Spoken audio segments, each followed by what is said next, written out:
Fala pessoal, vamos aí com mais uma aula, né? Agora sobre o tema sobre tempo e clima. Dessa vez a gente tem uma novidade, eu vou postar no link, né? Vai ter um comentário fixado no canal aqui do YouTube e no TikTok, é, um link, né, com acesso ao slide completo, editável para quem for professor e quiser usar esse material na sua aula. Vou postar lá também para quem está estudando, vai ter algumas questões, né? Colocar lá uma bateria de questões para você fixar esse conteúdo. Então, quem puder aí, né, ajudar com o canal, né, eu vou deixar lá este link, né, num valor acessível para todo mundo. Então, para ajudar o professor. Então, vamos lá, tempo e clima.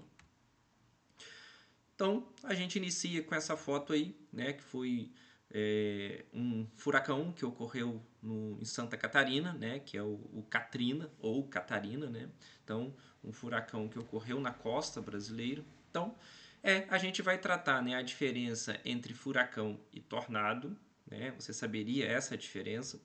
Outra coisa, você tem ideia de como que se formam esses ventos fortes? E no lugar onde você mora ocorre algum tornado, por exemplo? Então a diferença basicamente é a questão estrutural. Então tá ali, né, o furacão Catarina, né? Isso aconteceu em 27 de 3 de 2004. Então a diferença entre eles ocorre basicamente de posição, né? Né, o furacão vai ocorrer no mar, então ele precisa da água do mar para poder ter essa força. A questão dos ventos, né? Os ventos de um tornado. Já o tornado ocorre em terra, ele tem uns ventos mais fortes, o furacão tem um vento mais fraco, então ele tem essas diferenças.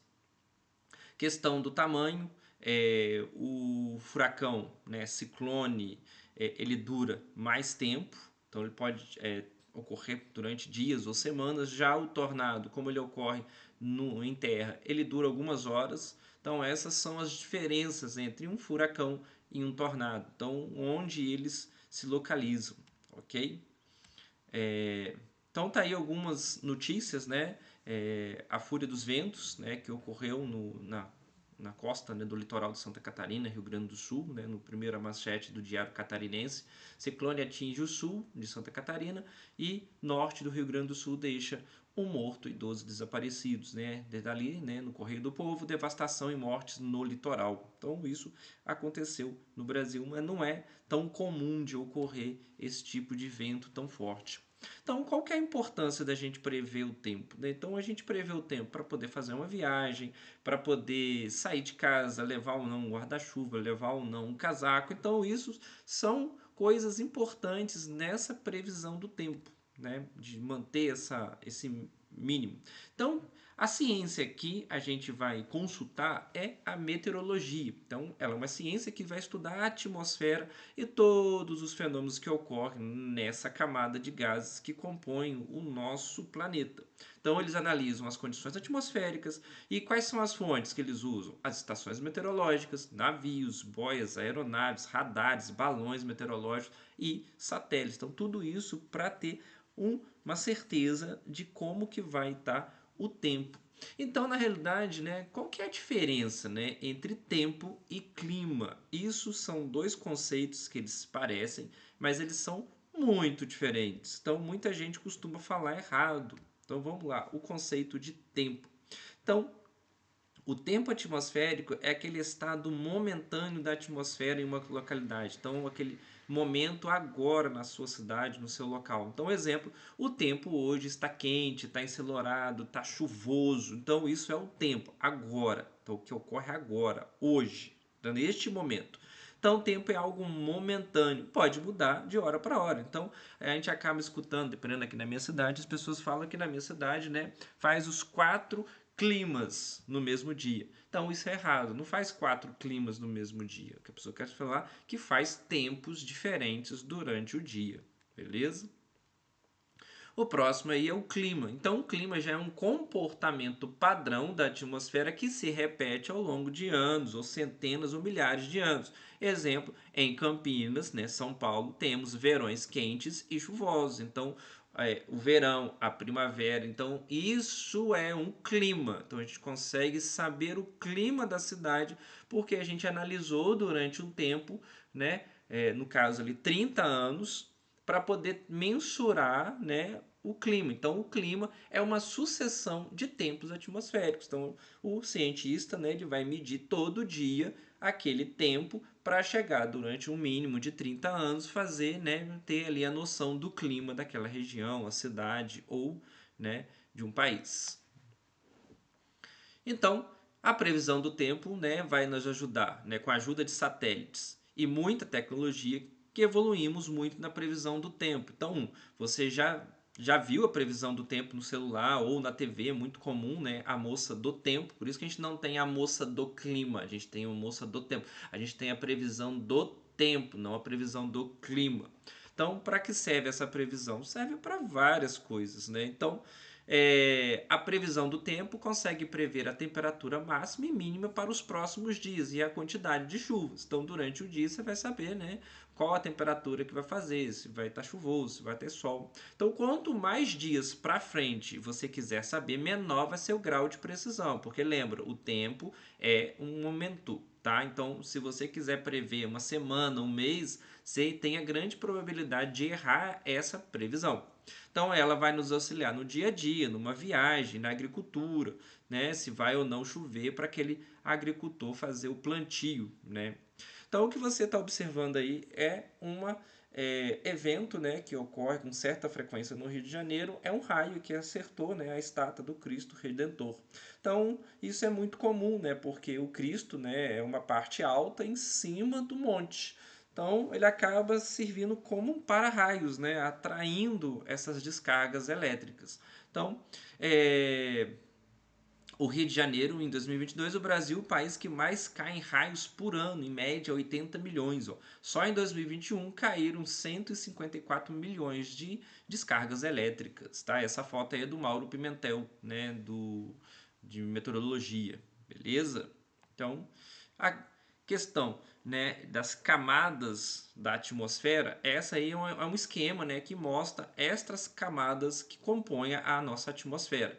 Então, a primeira que você tem próxima à Terra é a troposfera, depois você tem a estratosfera, a mesosfera, a termosfera e a exosfera. Vamos ver cada uma com detalhes. Então, a primeira que você tem, né, a atmosfera, ela vai compor toda essa camada de gases que compõem o planeta. Sem a atmosfera não existiria vida humana ou qualquer tipo de vida no planeta Terra. Então, a atmosfera vem do grego, né? Atmos quer dizer vapor. Apesar dos gregos terem, né, não sabiam muito bem o que seria essa atmosfera, os gases, eles colocaram vapor. Mas na atmosfera não tem só vapor, tem outros gases, tem muito mais coisas na atmosfera.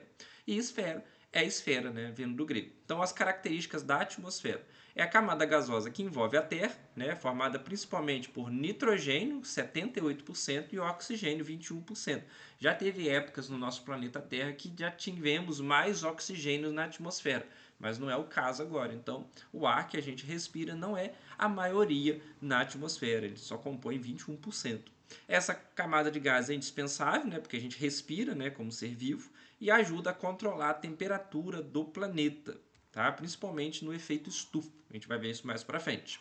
Então a primeira camada, a troposfera, né, quer dizer tropos, quer dizer mudança, né? Então, vindo do grego, como característica, nela ocorrem todos os fenômenos meteorológicos da camada inferior da atmosfera. Então, ali que vai ocorrer as chuvas, o granizo, a geada, a neve. Então, são onde ocorrem, né, os movimentos meteorológicos. Contém o ar que respiramos, então está nessa camada, e a altitude, né, ou seja, a altura dela está entre 8 e 16 quilômetros. A próxima é a estratosfera, né? Stratos, agora já vem do latim, quer dizer camada, né? A esfera de camada, então é onde contém, né, a camada de ozônio, tá nessa parte, na estratosfera, né? Então o ozônio tá ali, ele é responsável por filtrar, né, a radiação que vem do espaço, vindo do Sol, não atingir a gente e matar, né, as criaturas no planeta. Então ela tem entre 12 e 50 quilômetros. A temperatura aumenta de menos 60 graus a 0 graus. Este aumento deve-se à interação química e térmica entre a radiação solar e os gases ali existentes, principalmente do ozônio. tá? A próxima camada é a mesosfera, quer dizer, camada do meio, né? Então, ali ocorre a combustão dos meteoritos quando eles são atraídos para a Terra. Então, eles estão entrando na órbita da Terra, quando eles passam pela mesosfera, é onde vai ter a combustão, eles vão pegar fogo, né? A parte gasosa vai se desentregar, né? Onde a gente vê algumas estrelas cadentes, né? Que a gente chama de estrela cadente, é aquela parte onde a entrada, né? Do meteorito acaba se dissolvendo, né, se decompondo. Se ele for pequeno, ele vai ser dissolvido, não vai nem tocar, né, a crosta. Mas se ele for maiorzinho, cadinho, resistir, a gente tem, né, a queda desses corpos celestes. Entre camada, né, entre 50 a 80 quilômetros, a espessura dela, o ar nessa camada é bastante rarefeito e as temperaturas são muito baixas, chegando até a menos 100 graus Celsius, tá? Então é uma camada que congela. A próxima camada que a gente tem é a termosfera, né? Termos quer dizer calor, então esfera de calor. Então é uma camada muito densa, onde estão localizados ali os satélites e as estações espaciais, né? Onde os astronautas ficam, né? Ainda presos à órbita da Terra. Tá? A estação espacial não está no espaço, ela está presa à órbita da Terra. Então tem ali entre 80 e 700 quilômetros o tamanho dela. Então é onde ocorre também os eventos, né, das auroras boreais e a aurora austral. Então em cima a aurora, né, acima, né, no norte, né, a aurora boreal e ao sul a aurora austral. A aurora boreal é mais fácil de ver porque está no oceano, né, de maior visibilidade, e a aurora austral já é mais difícil de ver porque você tem que estar lá no continente antártico, aí já fica mais complicado. Caracterizada pela concentração de íons, nela há ocorrência de temperaturas muito elevadas. A última camada é a exosfera, né? A camada que está fora, né? A exosfera, a camada que está fora. Então, como característica, é a camada mais externa do planeta, acima de 700 quilômetros. Suas temperaturas são bastante elevadas e o ar é muito rarefeito. Então, tá aí de novo, né, as 5 camadas da atmosfera, a troposfera, né, a camada mais próxima já a nós, onde ocorrem os movimentos meteorológicos, né? A próxima é a estratosfera, onde você tem a camada de ozônio, seguindo aí a mesosfera, que é a camada que está no meio, né, entre 50 e 80 quilômetros. A termosfera é onde tem a estação espacial, onde tem os satélites e onde ocorrem as auroras boreais. E a exosfera é a camada que já está, né, fora da Terra. Então, dali o gás já escapa, ali já está fora da gravidade do planeta Terra. Então, né, o clima, né, é formado por 5 elementos, né? Primeiro, temperatura, que é a quantidade de calor naquela porção da atmosfera. Segundo, pressão atmosférica, é a força ou o peso que o ar exerce sobre a superfície da Terra. Terceiro, umidade do ar, quantidade de vapor de água na atmosfera, muito ligados às chuvas. Quarto, precipitação, é a forma que a água cai na atmosfera. E 5, ventos, que é o ar em movimento. Então, tá ali, né, a temperatura é a medida de quantidade de calor na atmosfera medida pelo grau de agitação das moléculas que compõem o ar. Então, a radiação, quanto maior a incidência, maior a agitação, então maior a temperatura. Latitude, quanto menor a latitude, maior a temperatura. Altitude, quanto maior a altitude, menor a temperatura. E o termômetro vai ser um instrumento que vai fazer a medida, né? Aqui no Brasil a gente usa graus Celsius, mas tem localidade que usam Fahrenheit ou Kelvin, né? Que aí são outras medidas de temperatura. Então também você tem a fonte de insolação, né? No caso é uma estrela, no nosso caso aqui é o Sol, né? Que essa insolação vem do Sol, que é uma radiação.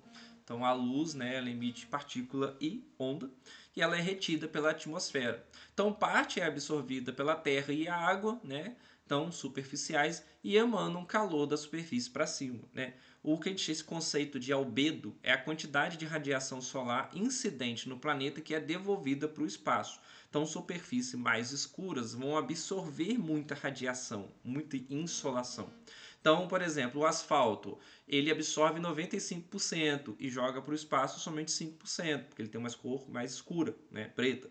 A terra marrom, ela absorve, ali no caso, 92% e envia para o espaço 8%. O campo verde absorve 80% e joga para o espaço 20%. Um trigo seco absorve 70% e joga para o espaço 30%. Uma área de deserto com areia absorve 55% e joga 45% para o espaço. E as montanhas congeladas, né, as áreas congeladas do planeta, principalmente nos polos, eles absorvem somente 10% e joga para o espaço sideral 90% da luz. Por isso que aquelas áreas, os polos, eles são congelados por muito tempo, porque a absorção de luz é muito pequena, ok?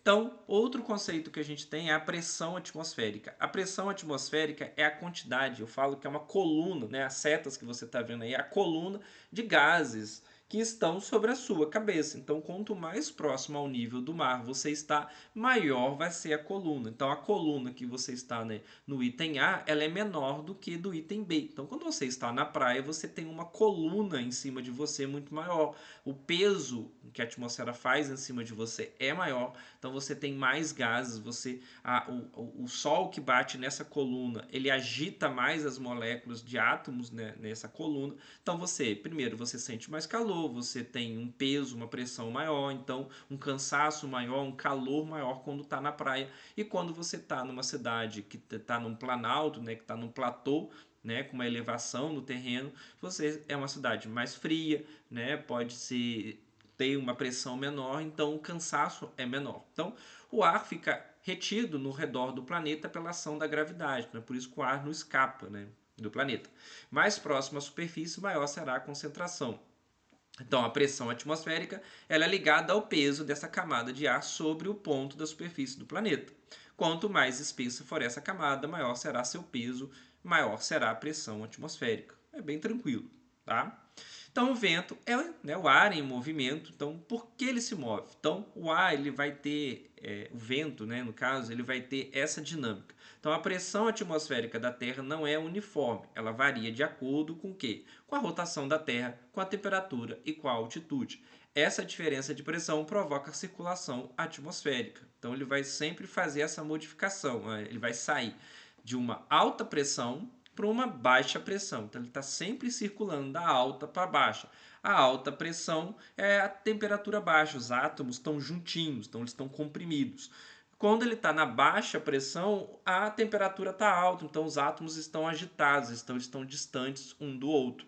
Então, sempre lembrando da alta para baixa. Então, o vento sempre vai circular da alta pressão para baixa pressão. Então, deslocamento do ar nessas da alta para baixa pressão, ok? Tranquilo? Então, outro desenho aí mostrando para você a convecção, né, que é a movimentação do ar indo, né, da alta para baixa pressão. Então, ele vai girar, ele vai circular da alta para baixa pressão, ok? Outra coisa que você tem também são os ventos alísios e contralísios. Então, os ventos alísios, eles sopram constantemente dos trópicos para o Equador. Por serem muito úmidos, provocam chuvas nesses arredores onde ocorre o encontro desses ventos. Por isso, a zona equatorial é uma região das calmarias equatoriais chuvosas, é onde ocorre muita chuva, principalmente na região norte do país, ali na floresta amazônica, chove bastante por causa dos ventos alísios. Já os ventos contralísios são ventos secos, responsáveis pelas calmarias tropicais secas. Sopram do Equador para os trópicos em altitudes elevadas. Então tem um esqueminha para você ver aí, né? As setinhas mostrando ali os ventos alísios. Eles sopram para o Equador. Então são ventos que puxam muita umidade, ok? Os ventos contralísios vão ser os ventos que vão soprar dessas setas para fora. Então, ok? Outro conceito que você tem que entender e guardar é umidade do ar. Então, umidade do ar é a quantidade de vapor de água na atmosfera. Varia de acordo com a região e da época do ano, tá? Então, a umidade relativa, está escrito no jornal, né? A umidade relativa na sua cidade está em tantos por cento. Então, é dado em porcentagem em relação ao ponto de saturação do local. Então, 100% significa chuva, ou seja, saturou. Então, se choveu 100%, você sabe que a umidade naquele momento está em 100%, ok? Então, quanto mais quente o ar, mais vapor de água ele pode conter, porque o ar vai aquecer os corpos d'água, as matas, então eles vão jogar a umidade na atmosfera. Então, por isso que quanto mais quente, mais vapor de água ele contém. Beleza? O próximo, né? Então, é muito elevada nas florestas tropicais e muito baixa nos desertos. Então, essa umidade do ar, tá ok? Então, por exemplo, o Atacama, o Saara são áreas secas, tá? Áreas geladas também, você tem, como por exemplo o continente antártico, você tem este deserto. A Antártica é um deserto gelado. Então, a umidade relativa baixa, ela vai causar desconforto, tanto no nariz e garganta ficam secos, ardência, tosse, dificuldade para engolir. Segundo a OMS, né, a Organização Mundial da Saúde, recomenda, né, como ideal, que a umidade relativa do ar fique entre 50% e 60%. Ok? Então, né, para medir a umidade do ar, a gente usa um aparelhinho chamado higrômetro, que vai medir essa umidade do ar. É muito usado em clínicas, em áreas médicas, para saber se a umidade dentro da geladeira está correta ou se a umidade dentro da sala de operação está correta, porque tem alguns aparelhos que são muito sensíveis a essa umidade dentro do ambiente. Então, geralmente se coloca, né, ar-condicionado, né, para poder baixar a umidade do ambiente e para que esse aparelho não sofra, né, interferência. Então, ambientes fechados, como museus, bibliotecas, adegas, geralmente retira essa umidade para não estragar, né, o que está lá dentro. Então, ambientes externos, né, a medição, né, é feita por via satélite, sensores especiais para medir a radiação refletida pelo vapor de água. Então tá aí, né, um mapa, né, mostrando a umidade relativa do ar, né, em 7 de setembro de 2001. Então as áreas que estão em vermelho são áreas que têm uma umidade mais baixa, no centro-oeste ali, né, Tocantins, Goiás, Mato Grosso. Então você tem ali um pedaço de Minas, né, um pedaço de São Paulo, Mato Grosso do Sul. Então são áreas que têm, né, uma baixa umidade do ar. Você vê Brasília tem uma baixa relativa, né, do ar. E você tem as áreas em roxo, né, azul e roxo, que são áreas bastante úmidas. Então você pega ali principalmente em cima da floresta amazônica, a parte litorânea. Então são áreas onde você vai ter uma umidade do ar mais intensa. Então você tem ponto de orvalho, né? O ar quente contém mais vapor de água, mas à medida que ele esfria, a umidade relativa aumenta. Então, quando você acorda de manhã, as folhas, né, estão com aquelas gotículas, não foi chuva, né? É um ponto de orvalho. Outra coisa que você tem, né, a geada e o orvalho não são formas de precipitação, porque ele não vai até a atmosfera e não cai. Ele é o congelamento, né, da água, do vapor que ainda está superficial, né, pois resulta do estado físico da água em contato com a superfície mais fria, no caso a terra. Né. Então ali você tem outro, né, a visibilidade é prejudicada, né, uma distância, né, por exemplo, a neblina, né, com menor do que 1 km, e se for maior que 1 km é nevoeiro. Então isso na estrada, né, para dirigir é muito ruim, causa uma baixa visibilidade. Então existem 3 tipos de precipitação, tá? Se você não sabe, para o vídeo aí, tenta adivinhar quais são. Existem somente 3 tipos de precipitação. Primeira precipitação é a chuva propriamente dita, né, em estado líquido. Segundo é a parte do granizo, onde a parte líquida, né, vira gelo, tá? Parte sólida. E por fim, o vapor que se congela, que é a neve. Então tá aí os 3 tipos. A neve, que né, ocorre em regiões de baixa temperatura, assim, não há fusão do vapor de água. O granizo, né, gotas de água são levadas a camadas mais frias da atmosfera e transformam-se em gelo. E a chuva, propriamente dita, ocorre quando a umidade do ar atinge seu ponto de saturação, lembra lá atrás, né, a umidade que é em 100%, e na queda da temperatura atmosférica, beleza? Então, você tem aí o ciclo da água, né, o ciclo longo da água e o ciclo curto da água. O ciclo curto da água é a evaporação da água do mar. Essa água, né, atinge a atmosfera e se condensa. Condensou, ela vai causar a precipitação, que é a chuva. Já o ciclo longo, você vai ter a evapotranspiração, tanto de animais como plantas, e a evaporação da água. Então, isso tudo vai para a atmosfera, vai condensar, vai causar a precipitação de chuva. Isso vai cair nos solos, nas plantas, vai ser infiltrado no solo, vai ser filtrado e vai cair, né, nas partes oceânicas, né, nas partes dos aquíferos, a parte submarina. Então isso retorna de novo para o oceano, retorna para o rio. Então isso tem um ciclo constante. Então, tá aí a chuva, né? Os três tipos de chuvas que existem. A chuva orográfica, que é a chuva do relevo. Então, a água ela vai se concentrar, né? Então, você tem aqui, né, a evaporação dessa água aqui vindo do oceano. Então, essa água evapora, ela se condensa aqui. Então, você tem a formação de nuvem. Ela vai em direção ao continente, né? Então ela se depara com uma elevação no relevo, uma serra, um pico, uma montanha. Então essa parte aqui a gente tem uma área, né, de barlavento, né, onde você tem ali uma parte de chuva. Então ela tenta subir, né, a montanha, então a gravidade acaba puxando essa água, né, e caindo nesse lado de cá do terreno. Quando essa nuvem consegue passar a elevação, ela já está seco, né, o que a gente chama de sotavento. Então não tem mais a umidade, então ela perdeu, né, a questão da chuva. A próxima chuva que a gente tem é a frontal. Então você tem o encontro de duas massas de ar, né, a massa de ar frio com a massa de ar quente. Ela vai, né, esse encontro vai causar muita chuva. Geralmente esse tipo de chuva ocorre no inverno, né, quando você tem a chegada de uma frente fria. Então é uma chuva de inverno praticamente. Foi esse tipo de chuva que ocorreu no sul de Santa Catarina, no Rio Grande do Sul lá, né? E ocorreu aquela chuvarada lá que alagou tudo o Rio Grande do Sul, né? Aquela coisa horrorosa.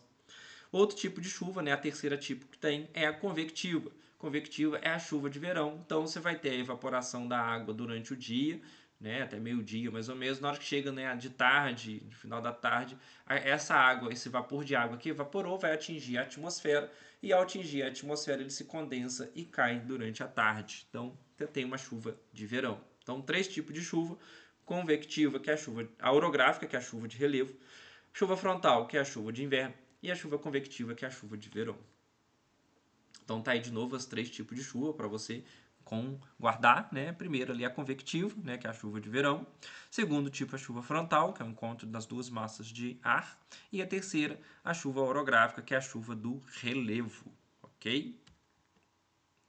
Então tá aí uma manchete, né, quando foi a ocorrência daquele desastre lá no Rio Grande do Sul, não, um mês de enchente no Rio Grande do Sul. Veja a cronologia do desastre, que atingiu 471 cidades, matou mais de 170 pessoas e expulsou 600 mil pessoas de casa.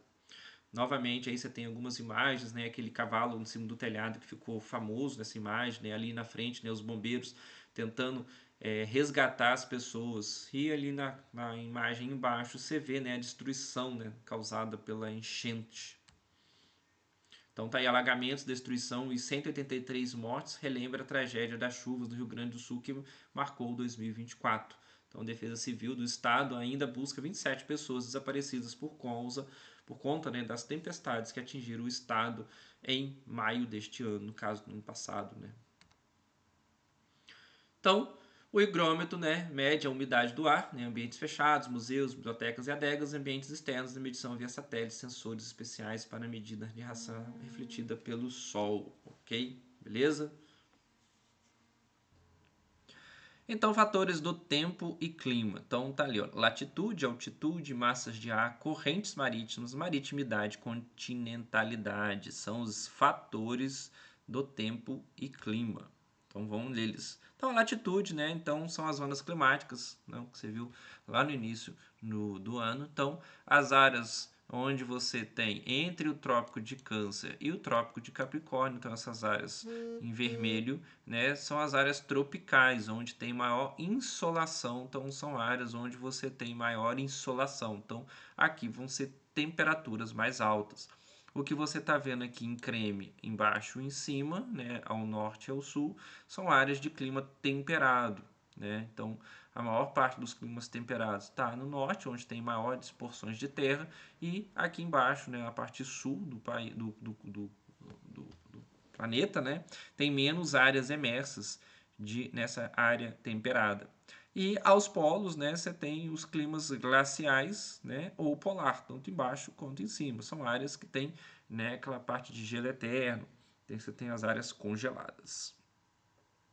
A altitude, então, a distância vertical medida entre determinado ponto e o nível médio do mar. Então, o nível do mar, a altitude é zero. Então, aqui no nível do mar, né, então você tem aqui a altitude zero. Então, você tem a altitude positiva subindo e a altitude negativa fazendo um mergulho no oceano. Então, quando os lugares estão acima do nível do mar, dizemos que tem altitude positiva e estão abaixo, altitude negativa. Quanto menor a latitude, maior a temperatura, ou seja, menor a latitude, ela está chegando próximo a zero, ok? Então, vai ser maior a temperatura. Então, se você subir a montanha, você está aumentando a altitude. Subiu a montanha, aumentou a altitude, a temperatura vai diminuir porque você tem uma coluna de ar menor. Então, se você estiver na praia, essa coluna é maior, ok? Tá aí, né, o Vale da Morte, né, as montanhas rochosas na Califórnia, lá nos Estados Unidos, onde é um dos locais mais secos do planeta. Então, tá ali a 52 graus Celsius e 50 milímetros de chuva anual. Então, é uma parte bem seca.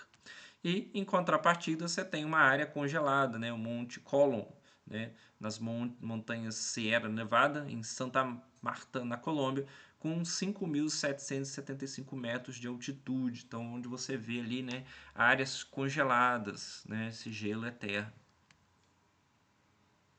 Então, massas de ar, né, a porção individualizada do ar que apresentam características próprias de temperatura, umidade do local onde se origina. Então, as massas de ar ela tem uma origem. Então, essa origem vai definir se ela é seca, se ela é úmida, se ela é continental, se ela é...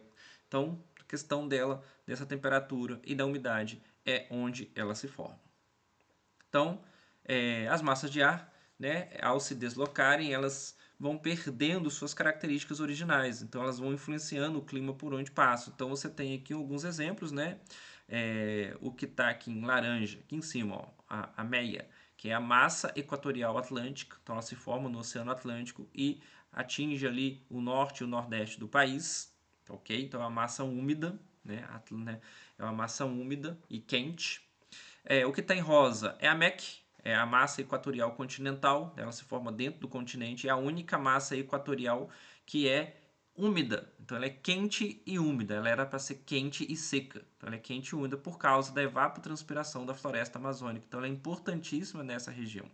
O que está em azul escuro é a massa tropical atlântica, se forma aqui no Oceano Atlântico. Ela vai atingir o Nordeste e o Sudeste, um pouco do Sul.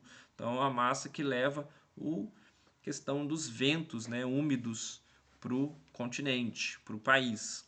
O que está em verdinho é a massa tropical continental, que é uma massa seca, né? Ela é quente e seca, está certo ali o sul e o centro-oeste do Brasil.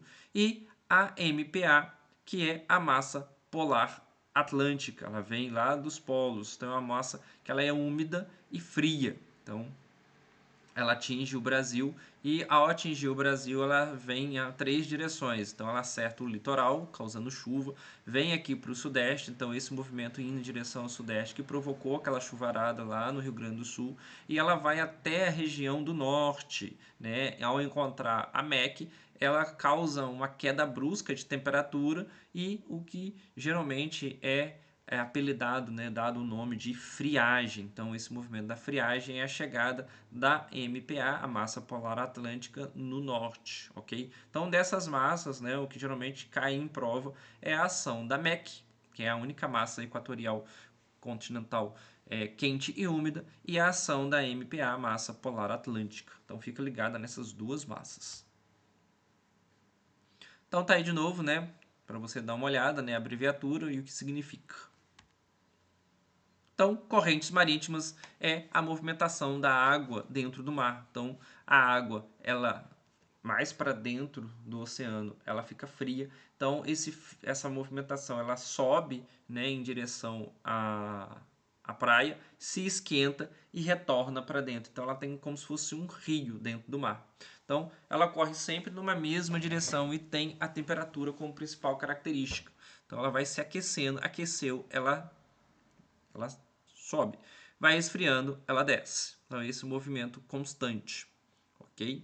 Então, tá ali, ó. Correntes quentes podem amenizar o clima em algumas regiões, por exemplo, a corrente do Golfo atuando no clima na Europa, E correntes frias podem contribuir para a formação de desertos, pois elas fornecem menos umidades para a atmosfera, como por exemplo a corrente de Benguela e a corrente Humboldt, que acerta aqui o Chile, né? Essa Humboldt ela acerta o Chile e forma, né, um deserto ali do Atacama, ok? Então tá aí, né, um gráfico mostrando as correntes, tá aqui, ó, a corrente Humboldt, né, ela acerta aqui a parte aqui da América do Sul, né, forma aqui o deserto do Atacama. Você vai ter aqui a corrente do Brasil, que é uma corrente quente, né? Você tem a corrente aqui do Golfo indo lá para a região norte, Europa, Canadá, Estados Unidos, né? Você tem aqui o giro Atlântico Norte, então essa corrente fria que vai formar aqui o deserto do Saara. Então essa corrente fria que chega aqui forma aqui mais desertos no continente africano. Então você tem aí os giros das correntes quentes. Geralmente as correntes quentes estão nessa parte central do planeta, onde você tem maior insolação, e as correntes frias vêm dos polos, ok? Então, no Chile está aí a corrente Humboldt, está relacionada à formação do deserto do Atacama. Então, os ventos quentes e úmidos, né, a corrente Humboldt. Então, a chuva vem. Então, com a Cordilheira dos Andes, essa chuva, né, aquela chuva orográfica, né, então ela vai ser impedida de continuar por causa da cordilheira. Então, chove tudo aqui nessa região litorânea. Quando esse vento passa pela cordilheira, ele está seco. Então, provoca o resfriamento da atmosfera, fazendo com que a umidade das massas de ar oceânicas se precipitem antes da chegada do continente. O próximo evento que a gente tem é a maritimidade. Então, a proximidade ou influência dos oceanos, né, ocorre predominantemente em áreas litorâneas, então menores amplitudes térmicas. Então, ocorre sempre onde tem o litoral. Então, a continentalidade é a ausência da influência dos oceanos. São áreas onde você não vai ter o continente, como por exemplo Belo Horizonte, BH, Brasília. Então são áreas onde você não tem a influência de um oceano, de um corpo d'água. Então ocorrem áreas situadas no interior do continente, maiores amplitudes térmicas, ou seja, de dia faz muito calor, de noite faz muito frio. Então tá aí, né, os ventos de monções. Então as monções, esse tipo de vento ocorre na Ásia.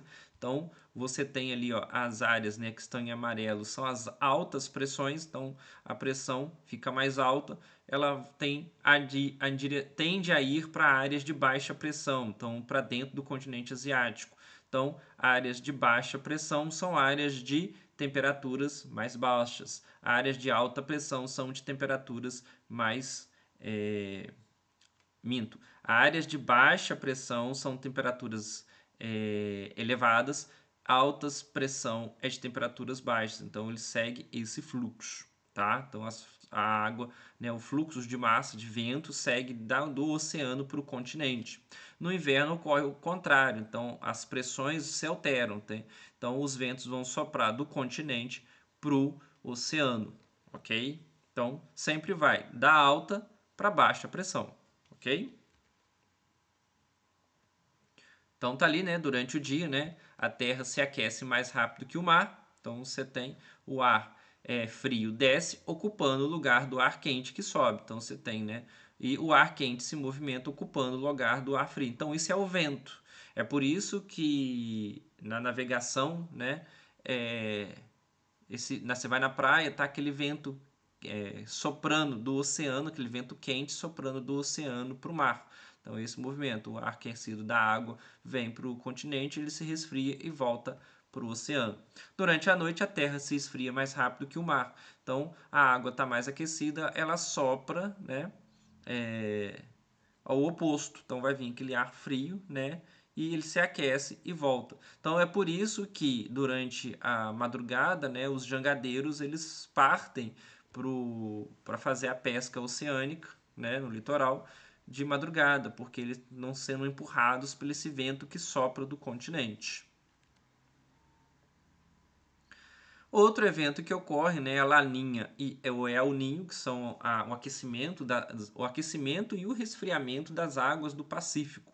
Então, esses eventos alteram, né, o clima, né, a chuva, principalmente na América do Sul. Então tá aí o El Niño, né, em certos anos os ventos alísios que saem do Pacífico Ocidental diminuem de velocidade e as águas quentes que iriam para a Austrália acumulam-se na costa do Peru, né, a corrente Humboldt. Então você tem ali, né, o acúmulo dessa, né, no ano normal, né, as águas aqui, né, tranquilo. Quando você tem um acúmulo aqui na costa aqui da América Latina, você tem, né, a corrente Humboldt acaba não tendo tanta força. Então, se ocorre, né, eventos ou muitas chuvas, principalmente no Nordeste brasileiro. Então, consequências, né? Por exemplo, no Peru, redução da quantidade de peixes e no Brasil aumenta as chuvas no sul, intensificam as secas no Nordeste, ok? Já a Laninha é o resfriamento das águas do Pacífico, também eleva as alterações climáticas em todo o globo, facilitando a chegada de massas de ar frio vindas da Antártida. No Brasil, intensifica, né, o frio e o tempo seco no Acre, Rondônia, Centro-Oeste e Sudeste. No Sul, o frio se intensifica, causando as precipitações de forma de neve. Na América do Norte, intensifica as chuvas. Então tá aí um esquema dos climas que ocorrem no planeta, né? Você tem as áreas mais quentes que está em vermelho, é os climas equatoriais. O que está em marrom são o clima tropical úmido. O que está em um marronzinho mais claro é o clima tropical seco. O que está nesse amarelinho é a área de deserto, né? Onde você consegue ver as formações de deserto, é onde você tem a chegada de correntes de água fria, né? São chegadas de correntes de água fria, né? Você vê, você lembra naquele gráfico, tudo onde é que tem um choque de água fria, você tem a formação de desertos. Então, o que está em verdinho, né, é o clima temperado marítimo ou litorâneo. O que está em azul, continental, aqui em cima, continental. O que está em um verdinho, né, um verdinho azul, mais musgo, né, o Mediterrâneo, ocorre aqui na Europa e um pouco aqui nos Estados Unidos e Canadá. O que está em roxo é subtropical, né, está aqui em cima, subtropical. O que está em azul, né, um azul clarinho, é o frio continental, aqui. E o que está em um roxinho clarinho é de altitude. Então você tem aqui, né, onde tem as Cordilheiras dos Andes, o Himalaia. Então são climas de altitude, climas frios, né? Então tá aí o clima equatorial, como dar um exemplo, então clima quente e chuvoso o ano todo, presença de chuva convectiva, né? Você lembra aquela chuva convectiva? E chuva convectiva é aquela chuva de, lembrou? Chuva de verão, chuva convectiva. Durante o dia esquenta para chover à noite, chover de tarde e noite.